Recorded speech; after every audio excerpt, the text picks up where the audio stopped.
Bismillahirrahmanirrahim. Assalamu alaikum 10th class. I hope you all are good. Students, we have started class 10th chemistry chapter number 10, acids, bases and salts. In the previous lecture we have discussed the lowest concept of acids or bases. I hope आपने इसकी अच्छे से practice की होगी. Today we will start the lecture 15, that is the general properties of acids. आज का जो हमारा टॉपिक है वो है जनरल प्रॉपर्टीज़ ऑफ एसिड्स के बारे में. तो स्टूडेंट्स, हम जनरल प्रॉपर्टीज़ ऑफ एसिड्स में बात करेंगे फिज़िकल प्रॉपर्टीज़ और केमिकल प्रॉपर्टीज़ की. फिज़िकल प्रॉपर्टीज़ को हमने चैप्टर के स्टार्ट में डिस्कस किया था और इसको रिमाइंड कर लेते हैं कि एसिड्स हैव सोर टेस्ट. एसिड्स का जो टेस्ट है वो सोर होता है. इसके एग्जांपल में हमने लेमन जूस देखा. सेकंड में हमने बात की कि they turn blue litmus red. फिर हमने देखा कि करेसिव होते हैं ये कंसनट्रेटेड फॉर्म में. और फिर हमने बात की कि एक्वस सॉल्यूशन जो इसके होते हैं वो कंडक्ट करते हैं इलेक्ट्रिसिटी को, इलेक्ट्रिक करंट जो है वो कंडक्ट करते हैं. इसके बाद हम देखते हैं इसकी केमिकल प्रॉपर्टीज़. केमिकल प्रॉपर्टीज़ जो है इसमें हमने रिएक्शंस कुछ देखने हैं. ये एक लॉन्ग क्वेश्चन भी है जो कि इम्पोर्टेंट है. सबसे पहले हम बात करते हैं रिएक्शन विद मेटल्स. मेटल्स के साथ जो है वो एसिड्स किस तरह से रिएक्ट करते हैं. मेटल्स जो है हमारे पास मैग्नीशियम, जिंक, एल्युमिनियम वगैरह, ये किस तरह से रिएक्ट करती हैं एसिड्स के साथ. यहाँ पर जिंक जो है वो मेटल है और H2SO4 जो है ये एसिड है. अब हमने देखना है इसका रिएक्शन, ये किस तरह से रिएक्ट करते हैं. स्टूडेंट्स, जो एसिड्स हैं ये मेटल्स के साथ दो तरह से रिएक्ट करते हैं, एक्सप्लोजिवली और मॉडरेटली. एक्सप्लोजिवली ये कैसे रिएक्ट करते हैं कि जैसे सोडियम, पोटाशियम, कैल्शियम वगैरह के साथ जब ये रिएक्ट करेंगे तो ये एक्सप्लोजिवली करेंगे, धमाका खेज जो है वो रिएक्शन होगा. इसके अलावा जब डाइल्यूट एसिड के साथ करेंगे तो ये मॉडरेटली रिएक्टिव होंगे. और जो है डाइल्यूट में कौन कौन से आते हैं, ACl आता है, H2SO4 आता है. तो इसके अलावा अगर हम देखें कि रिएक्शन जब एसिड्स करती हैं मेटल्स के साथ तो ये साल्ट्स और हाइड्रोजन गैस प्रोड्यूस करती हैं. तो स्टूडेंट्स, हम यहाँ पर देखते हैं कि ये किस तरह से रिएक्शन होता है. ये है हमारे पास जिंक जो कि एक मेटल है, H2SO4 जो है ये क्या है, एसिड है. तो हम इसका रिएक्शन देखते हैं कि यहाँ पर जिंक जो है वो एक मेटल है और H2SO4 जो है इसके दरमियान जो है वो बॉन्ड प्रेजेंट है. अब ये बॉन्ड जो है H और SO4 के दरमियान इसको जो है वो ब्रेक कर दिया जाएगा. H जो है वो सेपरेट हो जाएगा, SO4 जो है वो सेपरेट हो जाएगा. फिर क्या होगा कि ये हमारे पास जो बॉन्ड है इसकी ब्रेकेज हो जाएगी. SO4 जो है ये रिएक्ट कर लेगा जिंक के साथ और H जो है वो सेपरेट हो जाएगा. जो हमारे पास यहाँ पर होगा SO4 ये नेगेटिव होगा, इसके पास इलेक्ट्रॉन ज़्यादा होंगे. और जिंक जो है इसमें जो है इसके ऑक्सीडेशन स्टेट जो है वो +2 होती है, इसके पास जो है वो कम होंगे. ये दोनों जो है ये रिएक्ट कर लेंगे, इसके नतीजे में जिंक सल्फेट बनेगा और प्लस जो है वो हमारे पास हाइड्रोजन गैस जो है वो प्रोड्यूस होगी. अब ये हाइड्रोजन गैस जो है ये एटमॉस्फेयर में जो है ये इवॉल्व हो जाएगी. इसके बाद हमारे पास नेक्स्ट जो है वो ये कि एल्यूमिनियम जो है वो ACl के साथ रिएक्ट करता है. एल्यूमिनियम हमारे पास एक मेटल है, ACl जो है वो हमारे पास एक एसिड है. अब इन दोनों के दरमियान जो बॉन्ड है उसकी ब्रेकेज हो जाएगी, A जो है वो सेपरेट हो जाएगा, Cl जो है वो सेपरेट हो जाएगा. अब Cl जो है वो एल्यूमिनियम के साथ रिएक्ट कर लेगा और H जो है वहाँ से सेपरेट हो जाएगा. Cl जो है वो नेगेटिव फॉर्म में है, यानी कि इसकी आयनाइजेशन हुई तो ये आइंस में चेंज हो गए, केटाइंस और एनाइंस में. अब Cl जो है ये अनाइन है, Al जो है ये केटाइन है. इसके साथ जो है ये रिएक्ट कर लेगी और AlCl3 बना देगी और इसके अलावा जो है वो H जो है वो सेपरेट हो जाएगा. तो इसके अलावा मैं आपको एक चीज़ बता दूं कि हमने देखा कि रिएक्शन जब मेटल्स के साथ होता है तो इसके नतीजे में बनते हैं साल्ट्स और हाइड्रोजन गैस. अब साल्ट्स की आइडेंटिफिकेशन क्या है कि वो वाले सब्सटेंसेस जिनके लास्ट पे SO4, Cl या NO3 आता है वो होते हैं साल्ट्स. यानी कि साल्ट्स हमारे पास कौन से होते हैं, जिनके लास्ट पे SO4, Cl, NO3 आता है. यहाँ पर आप देख सकते हैं कि ZnSO4 जो है ये क्या है, हमारे पास साल्ट है. AlCl3 जो है ये भी हमारे पास साल्ट है. तो आइडेंटिफिकेशन जो है वो यहाँ पर लागू होती है. और इसके अलावा जो है हाइड्रोजन गैस वहाँ से रिमूव हो रही है. तो स्टूडेंट्स हमारे पास जो सेकंड पॉइंट है वो है reaction with carbonates and bicarbonates. अब हम देखेंगे रिएक्शन जो कार्बोनेट्स और बाइकार्बोनेट्स के साथ है। स्टूडेंट्स सबसे पहले मैं आपको इसकी आइडेंटिफिकेशन बता दूं। आइडेंटिफिकेशन क्या है कार्बोनेट्स और बाइकार्बोनेट्स की। जो कार्बोनेट्स होते हैं इनमें ऐसे सब्सटेंसेस जिनके लास्ट पे CO3 आता है वो कार्बोनेट्स होते हैं, और ऐसे सब्सटेंसेस जिनके लास्ट पे HCO3 आता है वो क्या होते हैं, बाइकार्बोनेट्स। जैसे हमारे पास यहाँ पे है CaCO3, ये है हमारे पास कार्बोनेट, इसके लास्ट पे CO3 आ रहा है और ये कैल्शियम कार्बोनेट है। और इसके अलावा अगर हम देखें NaCO3, तो ACO3 जो है इसके लास्ट पे आ रहा है, ये बाइकार्बोनेट है, इसको हम सोडियम बाइकार्बोनेट जो है वो पढ़ते हैं। तो ये इसकी आइडेंटिफिकेशन थी। अब हम देखते हैं कि ये रिएक्शन किस तरह से होता है और रिएक्शन जो है वो एसिड्स किस तरह से कार्बोनेट्स और बाइकार्बोनेट्स के साथ करती हैं। ACl जो है हमारे पास एसिड है और ये क्या है, हमारे पास एक कार्बोनेट है। कार्बोनेट का रिएक्शन हम देखेंगे एसिड के साथ है, और इन दोनों के दरमियान जो कैल्शियम और कार्बोनेट ये है हमारे पास दो, इन दोनों के दरमियान जो बॉन्ड है वो ब्रेक हो जाएगा। इसी तरह से ACl जो है इन दोनों के दरमियान जो है वो बॉन्ड ब्रेक हो जाएगा। अब जैसे ही इनकी आयनाइजेशन होगी ये अनाइंस और केटाइंस में चेंज हो जाएंगे। अनाइंस जो है वो केटाइंस के साथ मिलेंगे और दूसरी तरफ भी अनाइंस जो है वो केटाइंस से मिलेंगे। फिर क्या होगा यहाँ पर कि हमारे पास जो कैल्शियम कार्बोनेट है इन दोनों की ब्रेकेज हुई है, ACl की ब्रेकेज हुई है। यहाँ पर जो कैल्शियम होगा वो Cl के साथ जो है वो रिएक्ट कर लेगा और हाइड्रोजन जो होगी वो सेपरेट हो जाएगी और कार्बोनेट जो यहाँ से जो है वो CO गैस जो है वो रिमूव हो जाएगी। एक बात मैं बता दूं कि जब हमारे पास रिएक्शन होता है कार्बोनेट्स और बाइकार्बोनेट्स के साथ है, इसमें साल्ट्स बनते हैं और कार्बन डाइऑक्साइड जो गैस जो है वो रिलीज होती है प्लस वाटर बनते हैं। तो अगर हम बात करें इनकी तो यहाँ पर आप देख सकते हैं कि हमने आइडेंटिफिकेशन देखी थी साल्ट की, ये हमारे पास साल्ट भी आ गया और कार्बन डाइऑक्साइड जो है वो भी आ गई है। तो यहाँ पर जो है इनकी हमने कैसे देखा कि इन दोनों की ब्रेकेज हुई, इनके बॉन्ड की, इसकी भी, और जो है वो कैल्शियम जो है वो क्लोराइड के साथ मिल गया, इसने कैल्शियम क्लोराइड बना दिया।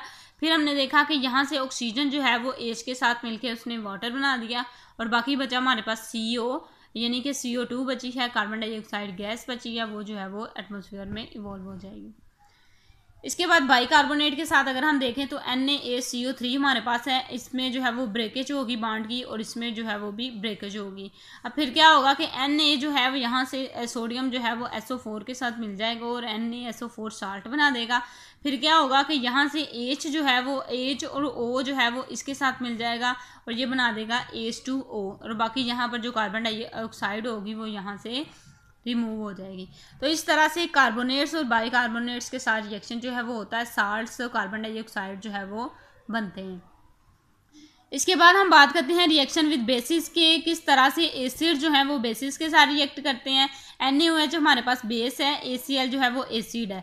हमने इन दोनों का रिएक्शन देखना है कि ये रिएक्शन किस तरह से होता है। Na और OH के दरमियान जो बॉन्ड है वो ब्रेक हो जाएगा, ACl के दरमियान जो बॉन्ड है वो ब्रेक हो जाएगा, ये अनाइंस और केटाइंस में चेंज हो जाएंगे। जब ये चेंज हो जाएंगे तो फिर क्या होगा कि ये Na जो है ये Cl के साथ रिएक्ट करके NaCl बना देगा और OH जो है वो H के साथ रिएक्ट करके H2O बना देगा, यानी कि वाटर बना देगा। और एसिड्स जब बेसिस के साथ रिएक्शन करते हैं तो यहाँ पर बनता है हमारे पास साल्ट और वाटर बनता है। आप देख सकते हैं यहाँ पर हमारे पास बेस थी, ये एसिड था, दोनों ने रिजेक्ट किया, साल्ट और वाटर बना दिए हैं। इसके अलावा अगर हम बात करें कॉपर ऑक्साइड की, और हमारे पास H2SO4 जो है वो क्या है, हमारे पास एसिड है। बेस और एसिड जब रिजेक्ट करते हैं तो साल्ट बनाते हैं CuSO4 और प्लस बनाते हैं वाटर। ये कैसे हुआ है, इन दोनों के दरमियान बॉन्ड जो है वो ब्रेक हुआ है, इन दोनों के दरमियान भी बॉन्ड ब्रेक हुआ है। अब इनकी ऑक्सीडेशन स्टेट पे जो है ये डिपेंड करता है कि किस तरह से है ये। अगर Cu जो है इसकी ऑक्सीडेशन स्टेट जो है +2 है, इसमें 2 इलेक्ट्रॉन की कमी है, और अगर SO4 जो है इसमें इलेक्ट्रॉन अजाफी लोन पेयर मौजूद है तो वो इसको जो है वो शेयर कर लेगा और इस तरह से स्टेबल जो है वो हो जाएगा। यानी कि अगर इलेक्ट्रॉन की कमी है तो वो दूसरे को दे देगा, और अगर उसके पास अजाफी है उससे ले लेगा, और अगर उसके पास इजाफी है तो वो किसी दूसरे सब्सटेंस को दे के खुद स्टेबल स्पीशीज़ जो है वो बन जाएगी, और इसके नतीजे में हमारे पास साल्ट और वाटर बन रहे हैं। तो स्टूडेंट्स नेक्स्ट हमारे पास पॉइंट है रिएक्शन विद सल्फाइड्स और बाइसल्फाइड्स। जैसे हमने आइडेंटिफिकेशन देखी थी कार्बोनेट्स की और बाइकार्बोनेट्स की, इसी तरह हम यहाँ पर देखते हैं सल्फाइड्स और बाइसल्फाइड्स की। जो हमारे पास सल्फाइड्स होते हैं उनके लास्ट पे आता है SO3, और जो बाइसल्फाइड्स होते हैं उनके लास्ट पे आता है HSO3। ऐसे सब्सटेंसेस जिनके लास्ट पे SO3 आता है वो सल्फाइड्स होते हैं, जिनके लास्ट पे HSO3 आता है वो बाइसल्फाइड्स होते हैं। तो यहाँ पर हम देखते हैं रिएक्शन जो सल्फाइड्स और बाइसल्फाइड्स के साथ एसिड्स करते हैं। ये हमारे पास जो है ये सल्फाइड्स हैं, ये एसिड के साथ रिएक्ट करेंगे और बना देंगे, हमारे पास बनेगा साल्ट बनेगा, वाटर बनेगा, और जो हमारे पास सल्फ़र डाइऑक्साइड गैस जो है वो रिलीज़ होगी। जहाँ पर सल्फ़र डाइऑक्साइड गैस जो है वो सल्फाइड्स और बाइसल्फाइड में रिलीज़ होगी, प्लस हमारे पास साल्ट जो है वो बनेंगे। तो अब यहाँ पर देख सकते हैं हमारे पास कैल्शियम सल्फाइड्स हैं, और कैल्शियम सल्फाइड जो है ये किस तरह से रिएक्ट करते हैं, इन दोनों का जो है वो बॉन्ड ब्रेक हो जाता है। इसी तरह HCl का बॉन्ड जो है वो ब्रेक हो जाता है। कैल्शियम जो है वो क्लोराइड के साथ रिएक्ट करके कैल्शियम क्लोराइड बना देता है। SO3 गैस जो है वो यहाँ से ऑक्सीजन जो है वो अपना H को दे देगी और ये खुद बन जाएगा वाटर, और फिर यहाँ पर SO2 बचा है जो कि यहाँ से सल्फर डाइऑक्साइड जो है वो एटमॉस्फेयर में इवॉल्व हो जाएगा। इसी तरह से हमारे पास जो है वो सोडियम बाइसल्फाइड्स हैं। ये रिएक्शन कैसे होगा कि सोडियम और H और SO3 इन दोनों में बॉन्ड जो प्रेजेंट है ये ब्रेक हो जाएगा। फिर क्या होगा, Na जो है वो रिएक्ट कर लेगा Cl के साथ और ये बना देगा NaCl जो कि साल्ट है, और H जो है यहाँ से H के साथ मिलके यहाँ से ऑक्सीजन लेके इनकी बॉन्ड ब्रेकेज होगी, तब ये ऐसे होगा, फिर ये बना देगा वाटर, और इसी तरह जो SO2 हमारे पास बचेगी वो यहाँ से इवॉल्व हो जाएगी। तो ये था हमारे पास सल्फाइड्स और बाइसल्फाइड का रिएक्शन। नेक्स्ट हम देखते हैं यहाँ पर रिएक्शन विद सल्फाइड्स। सल्फाइड्स की आइडेंटिफिकेशन मैं बता दूं कि जिस सब्सटेंस के भी लास्ट पे S आ रहा है वो हमारे पास होते हैं सल्फाइड्स, यानी कि ऐसे सब्सटेंसेस जिनके लास्ट पे जो है वो हमारे पास S मौजूद होगा, वो हम जैसे हमारे पास FeS है, ये आयरन सल्फाइड है, ठीक है। तो ये हमारे पास क्या है, एसिड, इन दोनों का रिएक्शन होगा तो हमारे पास जो है वो साल्ट्स बनेंगे और हाइड्रोजन सल्फाइड गैस जो है यहाँ से जो है वो रिमूव होगी। आप देख सकते हैं कि आयरन सल्फाइड जो है इन दोनों के दरमियान जो बॉन्ड है वो ब्रेक होगा, और H2SO4 के दरमियान जो बॉन्ड है वो ब्रेक होगा, और Fe जो है वो SO4 के साथ मिलके FeSO4 जो कि साल्ट है वो बना देगा और आयरन सल्फाइड बना देगा, और फिर क्या आयरन सल्फेट बना देगा। फिर क्या होगा हमारे पास कि जो S यहाँ से जो है वो S वो H2 के साथ मिलके H2S जो है वो बना देगा, और ये यहाँ से रिमूव हो जाएगी, इवॉल्व हो जाएगी एटमॉस्फेयर में। तो स्टूडेंट्स इसके बाद हमारे पास कुछ मिनरल एसिड हैं, ये आपका इंपॉर्टेंट शॉर्ट क्वेश्चन भी है। मिनरल एसिड कौन से होते हैं, हाइड्रोक्लोरिक एसिड होता है, सल्फ्यूरिक एसिड और नाइट्रिक एसिड जो है ये मिनरल एसिड्स होते हैं। आपने इसकी अच्छे से जो है वो तैयारी करनी है, अच्छे से जो है इसको याद कर लेना। ये आपका एक लॉन्ग क्वेश्चन था। नेक्स्ट हमारे पास एक टॉपिक है जो कि यूजेस ऑफ एसिड्स हैं, इनको हम डिस्कस करते हैं। तो स्टूडेंट्स नेक्स्ट हमारे पास जो टॉपिक है वो है यूजेस ऑफ एसिड, जो कि हम डिस्कस करने जा रहे हैं अभी। तो यहाँ पर जो है कुछ एसिड्स जो हैं वो लिखे हुए हैं और इनके यूजेस मैंने यहाँ पर ही आपको लिख दिए हैं।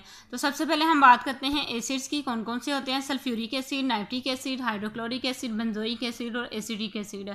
अब यहाँ पर साथ ही हम इसके जो है वो यूजेस देखते हैं। तो सबसे पहले हम सल्फ्यूरिक एसिड की बात करते हैं। सल्फ्यूरिक एसिड क्या है कि ये यूज़ होता है फर्टिलाइजर्स को बनाने में, कैल्शियम सुपर फॉस्फेट को बनाने में, एक्सप्लोसिव जो है मवाद होता है उसको बनाने में, यानी कि धमाका खेज मवाद बनाने में।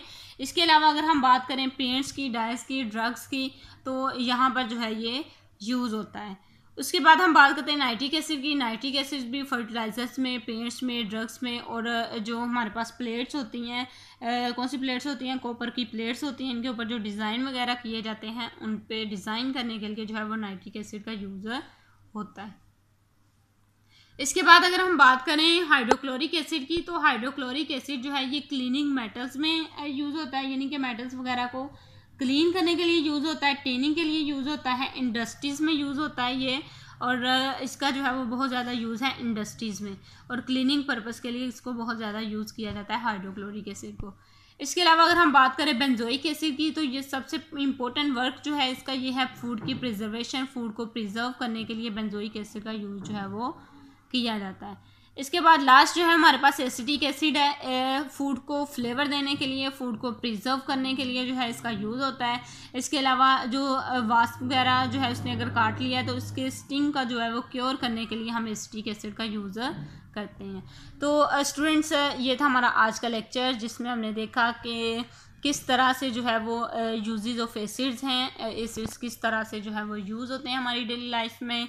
और फिर इसके अलावा हमने जो है वो जनरल प्रॉपर्टीज़ की बात की, और जनरल प्रॉपर्टीज़ में जो हमने बात की वो थी फिज़िकल प्रॉपर्टीज़ और केमिकल प्रॉपर्टीज़।